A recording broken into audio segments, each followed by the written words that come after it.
Pujol, president del Fòrum de l'Hospitalet i soci del Centre d'Estudis, en Joan Camós i Cabeceran, historiador del Centre d'Estudis de l'Hospitalet i secretari del Fòrum L'Hospitalet, i en Tahir Rafi, president de l'Associació de Famílies Pakistaneses i que treballa a la Unitat de Salut Internacional, Salut Comunitària i depèn de l'Hospital del Vall d'Hebron, i també és membre del Fòrum de l'Hospitalet.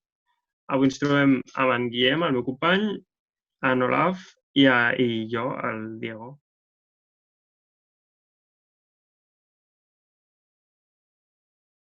Quan jo vivia a Barcelona, a Hostafrancs, al barri d'Hostafrancs, em vaig casar l'any 74 i vaig anar a viure al barri de Bellvitge, a l'Hospitalet, fins a 1981 o 82.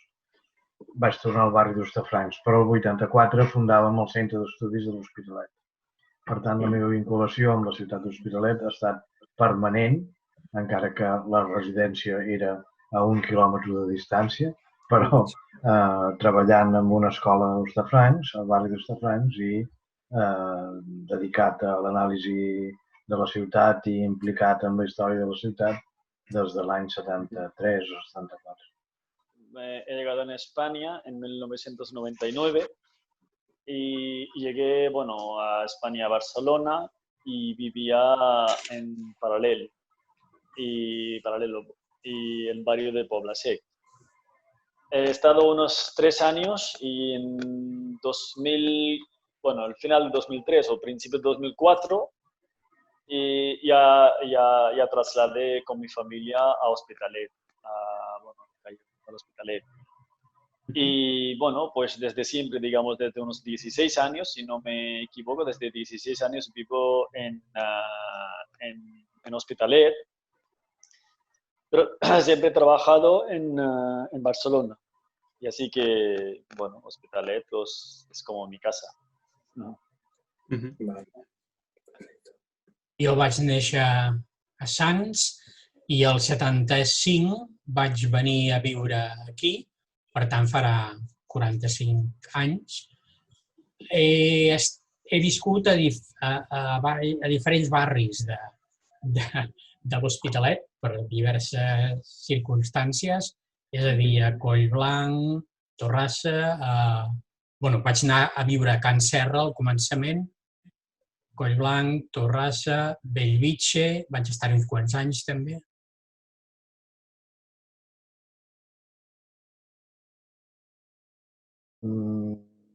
Per motius de treball des del centre d'estudis, el lloc on més he anat durant els últims 15 anys és on està el centre d'estudis, és a dir, on hi ha la biblioteca Tecla Sala, que és el centre geogràfic de la ciutat. Era la fàbrica Tecla Sala, avui convertida en un espai cultural, on hi ha la Fundació Arrans Bravo, per exemple, del pintor, on hi ha grups d'art vinculats amb això i on hi ha la biblioteca i centre cultural de Tecla Sala, d'exposicions i d'activitats culturals. Allí hi ha el centre d'estudis i, per tant, és un espai dins de la ciutat, en aquests moments, centre geogràfic i una mica més que simplement geogràfic. I abans, el punt de referència era la plaça de l'Ajuntament, perquè el centre d'estudis estava al costat de la plaça de l'Ajuntament. Per tant, l'Hospitalet Centre, la Rambla Just Oliveres, seria un altre centre de la ciutat indiscutible, creat amb la democràcia, perquè fins al final de la dictadura els barris estaven prou aïllats entre ells com perquè no hi hagués cap consciència de nucli central de ciutat. Molt bé. Tahir? Bueno, pues como tenemos una entidad social ahí en Hospitalet, nosotros hacemos varias actividades con la comunidad pakistaní, con la comunidad de la India y de otra también, ¿no? El que quiere participar, ¿no? Y nosotros hace 1 año y medio, casi llevamos 1 año y medio si no me equivoco, organizando un curso del Urdu, lengua pakistaní. Es más que nada para que nuestros niños están vinculados con raíces nuestros también, ¿no? Para que no se olviden la lengua nuestra, que es muy importante para mí, para nosotros es muy importante que nuestros niños no se olvidan, ¿no? Entonces, los estamos organizando en un centro cívico, gracias al Ayuntamiento del Hospitalet, que nos ha otorgado este espacio, y los estamos utilizando. También es un punto de encuentro que hacemos cada sábado, vienen las familias, las madres, los padres también, y ahí hemos celebrado algunas actividades también durante el curso mismo, pues hemos celebrado, y algunos han venido también los amigos del foro. Y después el segundo, porque yo, como decía antes, que no trabajo en Hospitalet, y el segundo lugar de nuestro encuentro es seguramente el Centro de Estudios de Hospitalet, donde hacemos nuestras reuniones de nuestro foro. Y después todas estas actividades que hacemos a través del foro. Creemos que también es un punto de encuentro, ¿no? Donde estamos todos juntos y, bueno, pues comentamos los problemas que hay y posibles soluciones, a ver si podemos hacer algo. Eso es normalmente nuestro punto de encuentro. Hi ha zones com bastant autònomes. És a dir, tu pots fer la vida a Collblanc, Torrassa, i no moure't d'allà per anar al centre. Jo fins fa uns 5 anys més o menys de la jubilació, per dir-ho així, treballava a l'Ajuntament, al centre, la qual cosa em feia, doncs, obligadament estar present aquests dos nuclis, com a mínim, no? Ara estic bastant reduït a lo que és Collblanc, Torrassa. També un altre punt de referència és la Tecla Sala, com a biblioteca central, és a dir, aquest paper aglutinador que tenen les biblioteques, i al costat de la biblioteca el centre d'estudis, però... Perfecte. Aquesta cosa que comentava ara el Josep Maria de la república independent dels barris, és a dir, la consciència de ciutat, l'estructura urbana de ciutat, la creació de ciutats és una cosa molt recent i la comunicació entre els barris costa i cada nucli fa la seva vida independent, encara que sigui la ciutat de més alta densitat de tot Catalunya. Sent la ciutat de més alta densitat, per tant, amb una aglomeració de gent impressionant, malgrat tot, la vida dels barris és prou potent com perquè hi hagi molt poca necessitat de sortir del teu propi barri. I no només això, sinó l'orografia també. És a dir, jo quan estava a Bellvitge, anar al centre és un passeig. De fet, la Rambla, li diuen la Rambla del colesterol, perquè la gent va amunt i avall des de Bellvitge a la part de dalt del centre, no? En canvi, anar jo ara des d'aquí al centre és una excursió per els desnivells i les distàncies.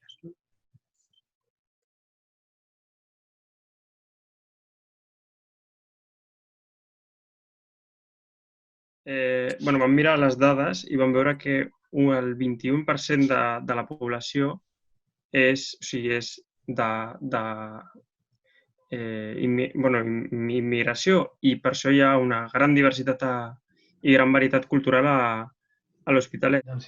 Comencem per la densitat de població que tu deies abans. Densitat de població significa conflicte, perquè, esclar, a Pedralbes no hi ha els conflictes que hi ha a Hospitalet, evidentment, perquè la densitat de població és molt diferent. Densitat de població implica diversitats, una mica com deies tu, però densitat de població també vol dir renda bàsica, renda baixa, renda familiar molt baixa. I, per tant, estem en una situació com a ciutat que és conflictiva per aquestes raons. En la mesura en què el fenomen migratori és resultat de la necessitat econòmica, doncs evidentment que el que estic dient s'entén perfectament. I per tant, allà on els barris són més antics, més densitat de població hi ha, més dificultats econòmiques hi ha, més conflicte. Al mapa de l'Hospitalet veieu la línia del tren que va cap a Vilafranca. La part de sobre és la part de màxima densitat de població. La part de sota és la part amb una densitat de població més baixa. I amb uns índexs d'immigració més baixos, perquè les vivendes són relativament més noves. Aquest llibre que acabem de publicar i que no l'hem pogut presentar per culpa de tota aquesta història que he fet més i mig, doncs el primer article fa referència amb això, diversitat cultural dins de la ciutat de l'Hospitalet. Ara, aquesta situació que el Joan descriu com conflictiva amb un altre... Conflicte no vol dir negatiu, Conflicte. Sí, però que si ens quedem amb això només és el conflicte. Comencem, sí. De fet, el que hi ha molta densitat i hi ha molta densitat d'entitats, que són les que causen aquestes divisions. Per tant, aquest conflicte amb una altra situació podria ser una explosió més que un conflicte. I aquí encara, Déu-n'hi-do, la convivència que hi ha. Sí, ja ho acabo, no diré res més respecte a això. Malgrat és veritat el que diu el Josep Maria i, per tant, és una de les coses que més valorem de la nostra ciutat. És que, malgrat aquesta altíssima densitat de població, malgrat tot, hi ha espais de convivència gràcies al teixit social que hi ha, fonamentalment a partir del moviment associatiu. Però al mateix temps estan en un procés de construcció de vivendes que no ajuden a que fem una ciutat més esponjosa. En aquests moments es necessita, és urgent que augmenti el número d'espais verds perquè la població pugui anar pel carrer amb més espai. No hi és. I aquesta és una feina que des de l'Ajuntament de l'Hospitalet no ho entenen. On hi ha aquests espais i que reivindiquen és precisament en aquestes zones menys denses, no? És a dir, les reivindicacions del moment, que si Cosmetó, que si etcètera, són de la part de baix de la via. Per tant, sí, una solució, però el problema està on estan comprimits. Per tant, el repte és els espais d'aquí a dalt i no hay macera que la querde. Collblanc, Torrassa, Florida, Pobilla.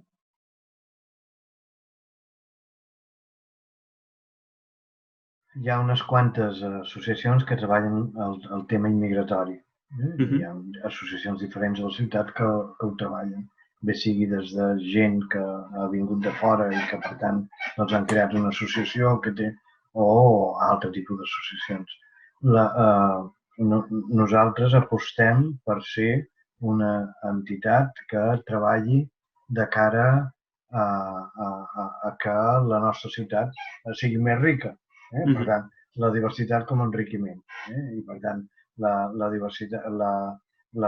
diversitat religiosa com un element positiu de cara a la ciutat dins d'aquest marc d'una ciutat que, si es pot definir d'alguna manera, és com ciutat de la immigració. No d'ara, no d'aquests últims anys, sinó històricament, la ciutat des de principis del segle XX. D'acord. Llavors, el mapa que comentava abans el Guillem, a veure si l'aconsegueixo. Ui, no estic habilitat per compartir el plano, Guillem. És un plano que hem extret de la vostra pàgina web, que indica una mica la localització dels diferents centres religiosos i culturals. Llavors, una mica ens heu explicat abans la diferència que hi havia entre la part per sobre Nord i sud. Llavors volíem saber si aquesta divisió, per així dir-ho, té relació també amb un element... O sigui, si les cultures estan repartides equitativament o hi ha zones on hi ha més concentració? A veure, en l'àmbit catòlic, com que començant per el que són les ermites de Santa Eulàlia i de Bellvitge, la cosa ve d'aquella època, està distribuït equitativament pels diferents barris. I en aquest sentit, s'assemblaria una mica això que dieu de que l'Església a punt de referència als pobles, no? Bueno, aquí fins i tot a l'àmbit musulmà, una mica també, perquè també està com distribuït, és a dir, Santa Eulàlia, Florida, Pubilla i Collblanc. Ara, en l'àmbit evangèlic, està molt distorsionat això pel nou reglament de centres de culte d'ara deu fer, jo què sé, 6 anys o... Bueno, més o menys, no? Una cosa així, no? Que empeny a les noves instal·lacions o el que sigui cap a una zona que és la zona industrial, però que aquí té un sentit diferent amb altres poblacions. La zona industrial vol dir a les afores, lluny. Aquí és el centre. El cor és on hi ha entremig del centre i Bellvitge. Aquella franja, aleshores, llocs que abans estaven com més disseminats per la ciutat, doncs s'han anat veient forçats a anar cap a aquella zona. Les més històriques, doncs històriques en aquest cas vol dir 1960 endavant, doncs aguanten perquè tenen una solera i perquè la llei els hi permet, però les noves ho tenen més complicat. A no ser que jo què sé, per exemple, Florida, quasi pràcticament no hi ha noves instal·lacions i en canvi a Collblanc hi ha una pila. Les interpretacions, no sé.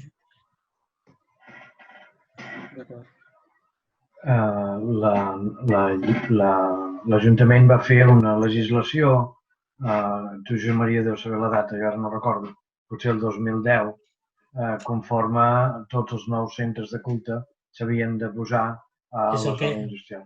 És el que deia, el reglament de centres de culte. Exacte. Llavors això determina que allí hi hagi una concentració que no té res a veure amb la realitat. I que, a més, evidentment, doncs les tradicions religioses històriques estan en contra d'això.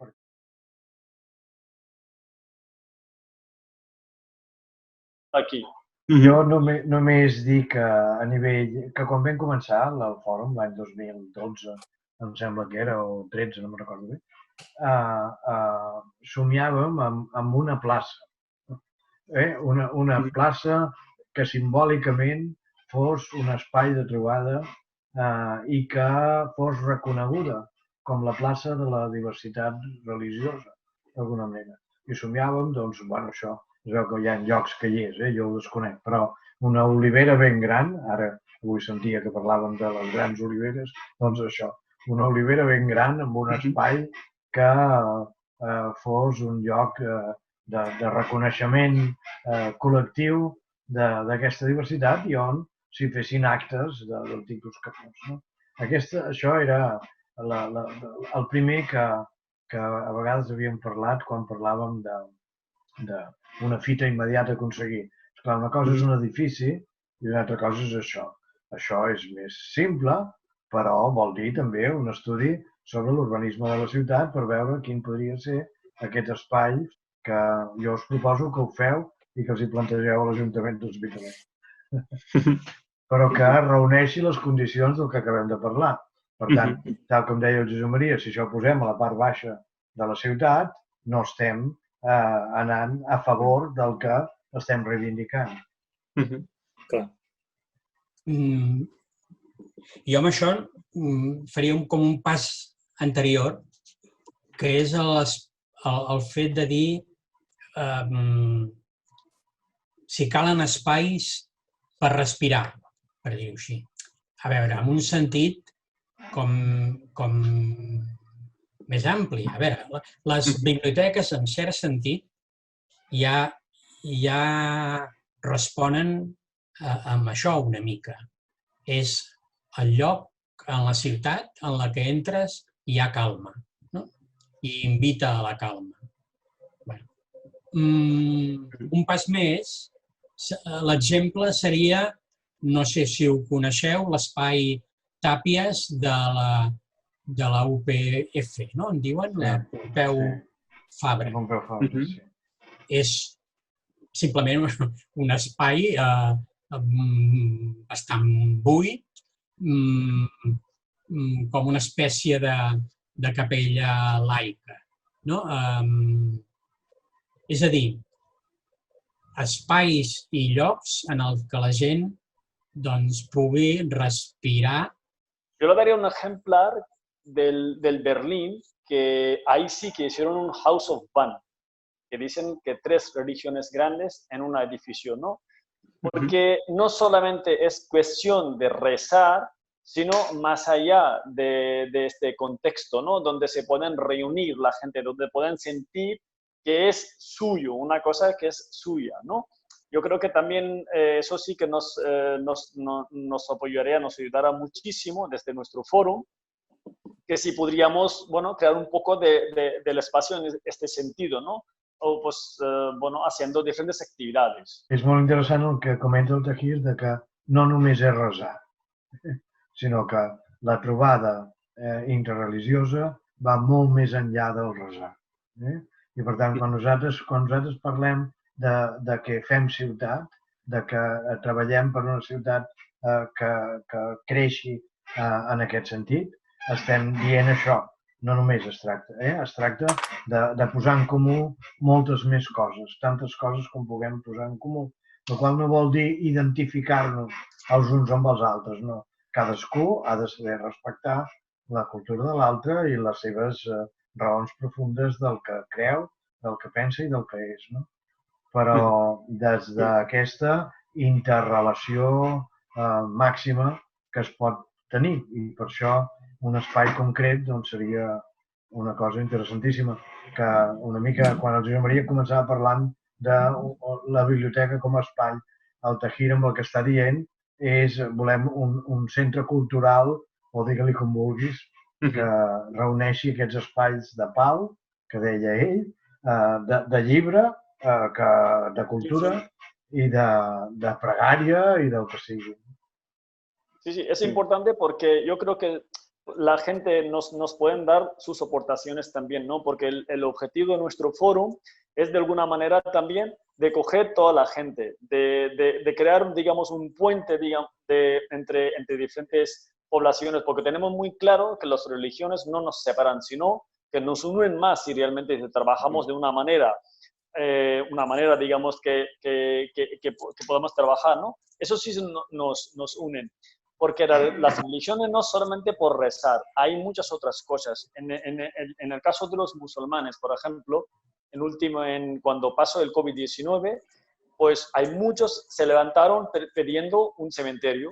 Entonces, y eso sí que es verdad que en Hospitalet no tenemos ningún cementerio musulmán, que ritual musulmán, no lo tenemos. No lo tenemos. Es una de las necesidades que lo han visto, ¿no? Porque antes lo trasladaban siempre a su país de origen. Ahora vemos que cuando no hay esta posibilidad, ¿y qué podemos hacer?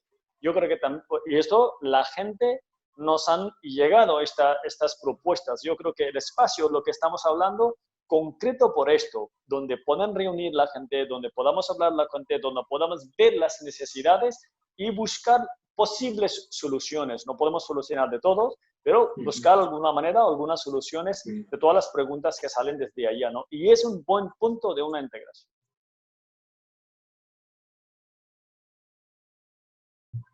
És que el cercle es tanca, no? Perquè tornaríem a lo del començament.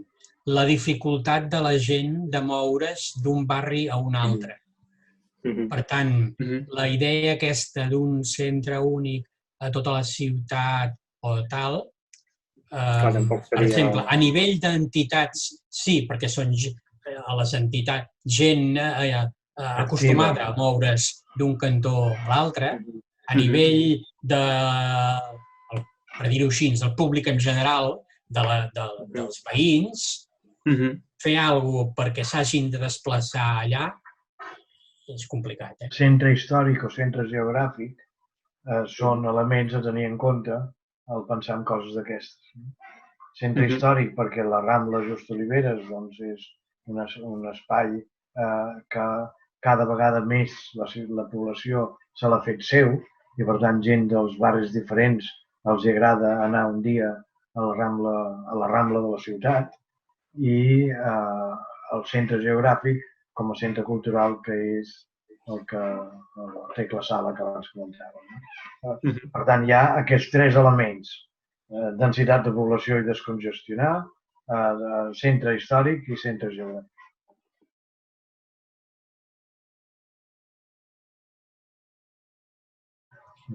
És que el primer que s'ha de construir és el col·lectiu de les persones abans de les pedres, no? Ho dic perquè sense aquest treball previ ara podríem construir el que volguéssim i no serviria per res. Estaria buit a l'endemà.